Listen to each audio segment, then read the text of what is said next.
I am John, and today I'm discussing America where it pays to be racist.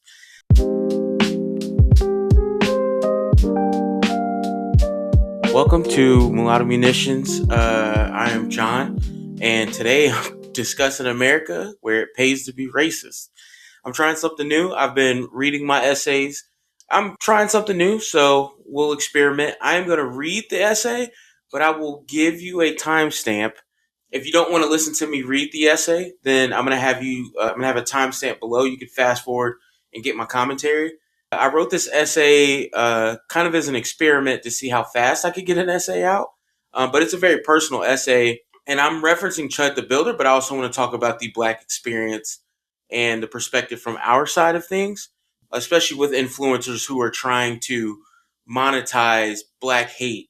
So I'm going to read through this essay. I'm providing no additional commentary. So if you want to read that yourself, you can find it on my Substack, or you can watch through. And then at the end, I'll go ahead and start with some commentary. So this is my essay titled, Welcome to America Where It Pays to Be Racist. Chud the Builder is a racial terrorist. I can almost guarantee that you don't know who he is, but I will explain that all in a moment. The good news is that our justice system caught him before a life was lost. But I have to ask, why did it take an innocent Black man being shot before this man could be taken off the street? Fighting this fight against hate is exhausting. The problem is that when people get lazy or frustrated and stop, they leave the fight for someone else. Fighting racism, fascism, and even stupidity is a fight that will forever be fought because some people benefit while others suffer. I encourage you to make those who benefit from racism uncomfortable. Chud the Builder is a domestic terrorist in my opinion. So who is Chud the Builder? He's an internet personality trying to find a way to drive engagement. His goal was to become famous, and his tactic was to terrorize the Black community. He used freedom of speech as a cover to say hateful things. He specifically targeted Black people with the intent to entrap them in violent encounters in which he knew that he had a firearm. His hope, as he described it, was to kill a Black person and beat the charges. That is premeditated murder, and in my non-legal opinion, an attempt to lynch a random Black person. He publicly posted about it and shows his attempts to lure someone into his trap. I include a video of another YouTube creator displaying Chud the Builder's content. Next, I pulled up a definition of terrorism. A simple definition is the systemic use of terror, especially as a means of coercion. So, Chud regularly used the threat of violence against innocent Black people who were minding their business. He would infamously try to instigate a fight by antagonizing Black people and then telling them not to chimp out. He frequently called them niggers and threatened them with his firearms if they followed him. Given this country's racist history, those are obviously words and actions meant to invoke a feeling, and to his hope, an action specifically from Black people.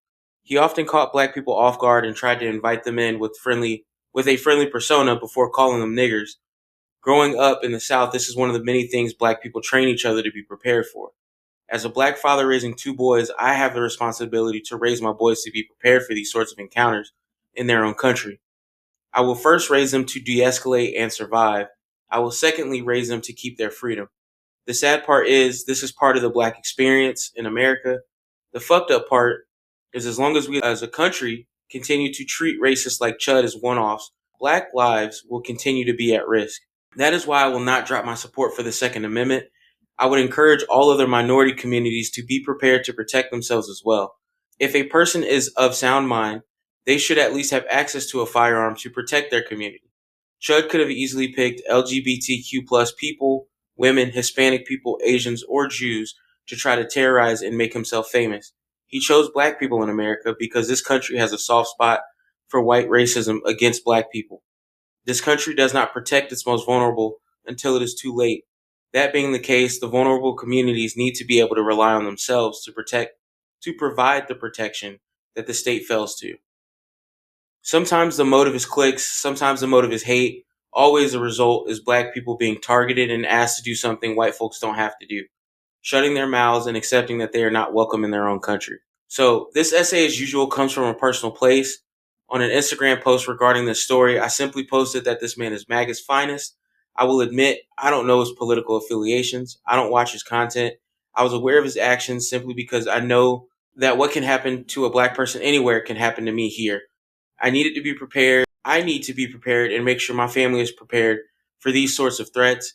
I know people like him didn't vote for Kamala in 2024 and most likely align with Nick Fuentes, who was a strong MAGA supporter until the clicks and dollars started to go away for MAGA personalities. Either way, I spoke my piece on the internet.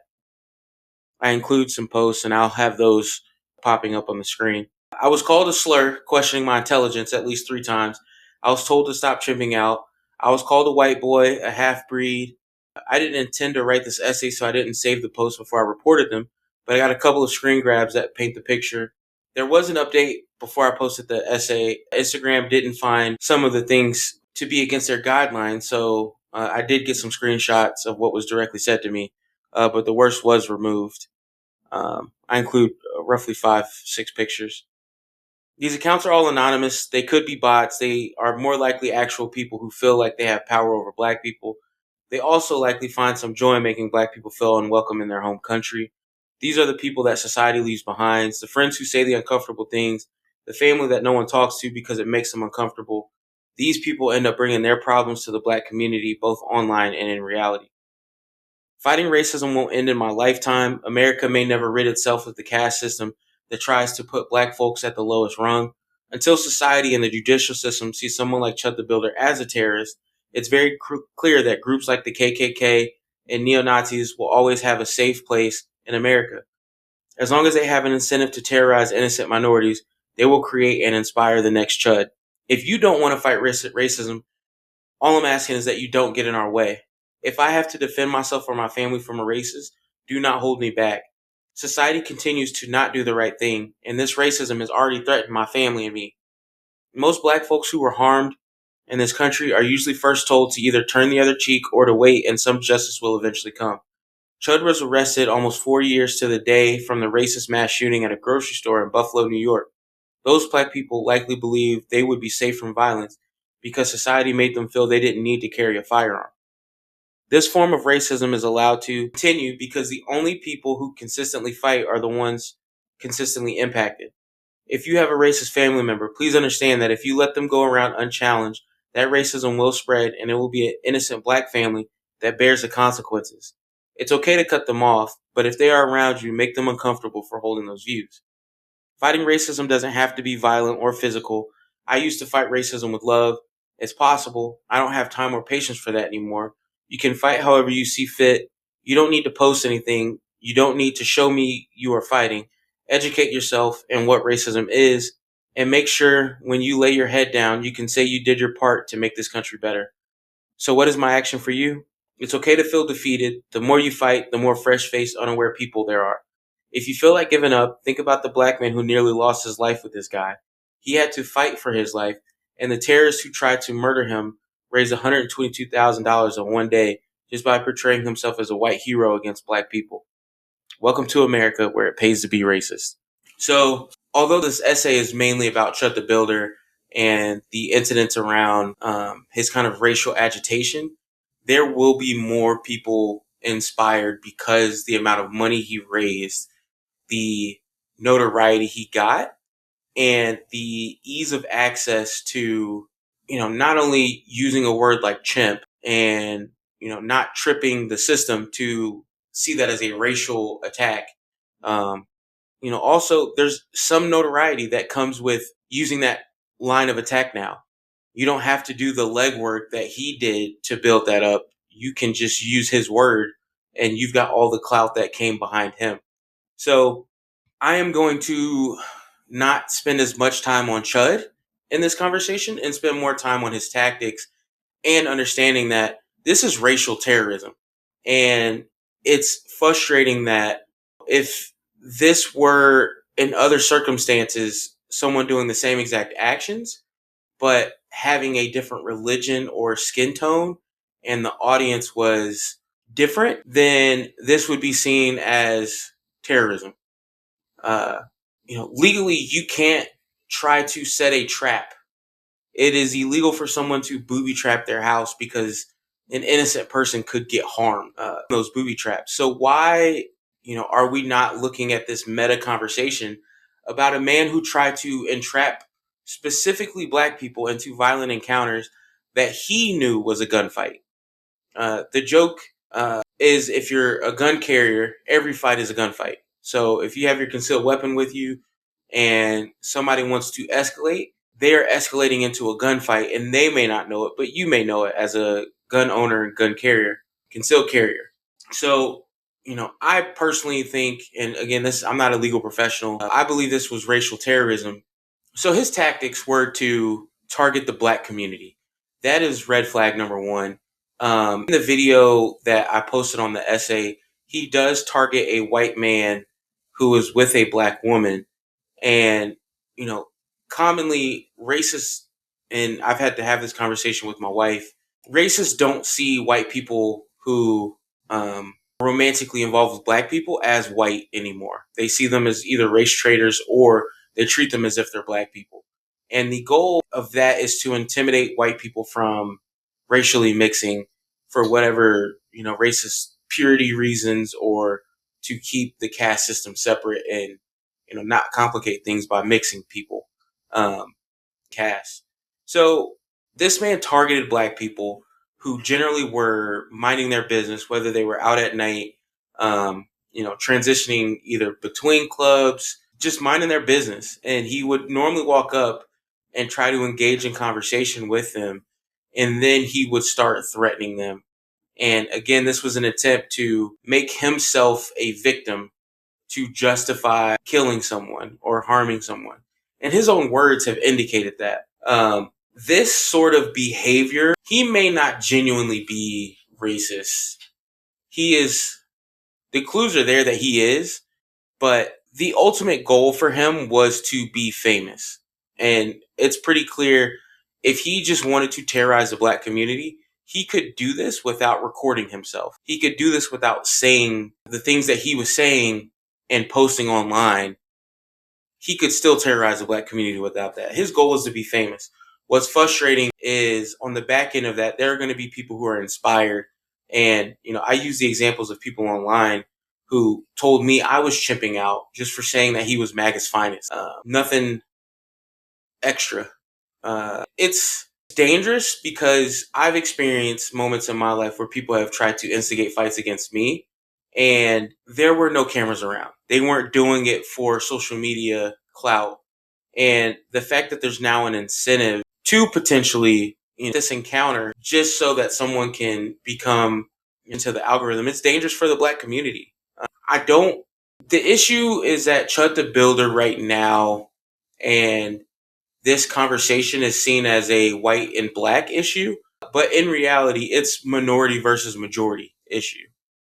There are racist people who are of different ethnicities in the white supremacist side of the spectrum who believe they're more white adjacent, but they could easily take their white supremacist racism to other communities and target them for clicks. And some of them may have, again, I don't consume that content, so that's not something that I'm aware of, but no, I, again, by my definition, don't view racism as requiring power. I think a person could be racist on their own, and creating terrorism to make people uncomfortable in their own home country is absolutely sickening. Um, it's terrorism that people can't exist in their own communities and not be targets of violence specifically because of their skin color. I think there was a woman, I want to say in Minnesota, who went viral and I think raised $1 million for calling a black boy nigger. And, she was recorded and she raised a ton of money off of it. And people talk about white fatigue or black fatigue, whatever terms they use, to say that they're tired of hearing about racism. And so, when these moments pop up, they throw their money behind this person who they see as a hero, who's saving the white community. And it's a stress, it's a headache for the black community who, these people aren't going to these arenas to seek confrontation. It's tough. There's a financial incentive behind this. So I think I'm going to keep this short.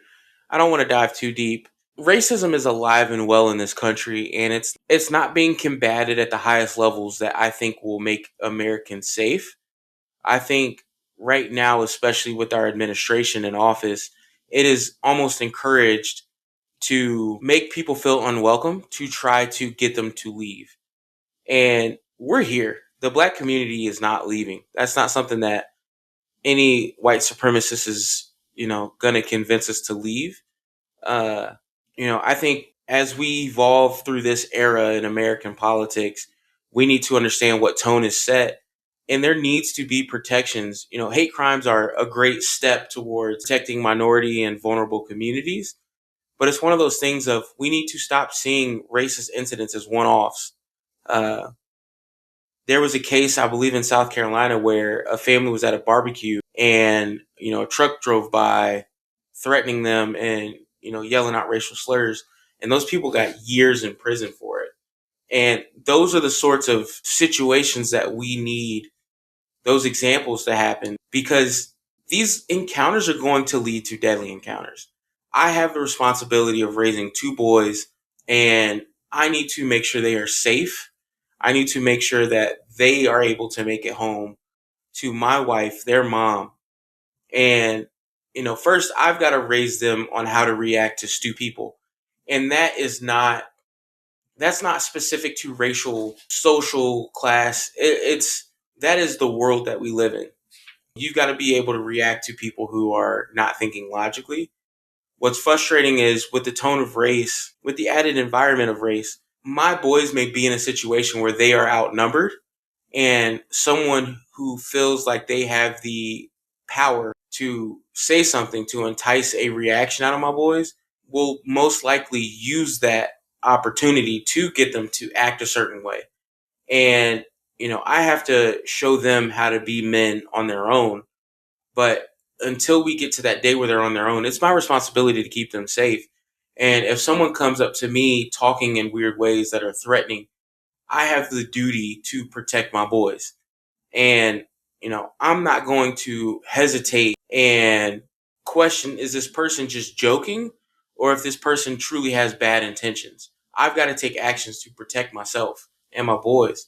And, unless we as a society start to address these issues and, demonetize, deplatform these people who are targeting innocent people, video is a avenue where I am borderline inviting feedback. My Instagram page, I invite confrontation, not choosingly, but I'm talking about race. I'm opening the subject up. So, that's my decision on that space. And I am intentionally keeping my personal family life away from that page. So, you know, the avenues where Americans should be minding their business, they shouldn't be terrorized by someone who's just trying to be famous. Chud the Builder may get his day in court. Well, will get his day in court and may get justice for being what I believe the racial terrorist that he is. But in truth be told, his impact is already done for the black community, and it's a frustrating aspect. Yeah, so keep fighting racism. If you like the content, like, subscribe, share. You can find me on YouTube. You can find me on Instagram. Yeah, I appreciate everything. Thank you.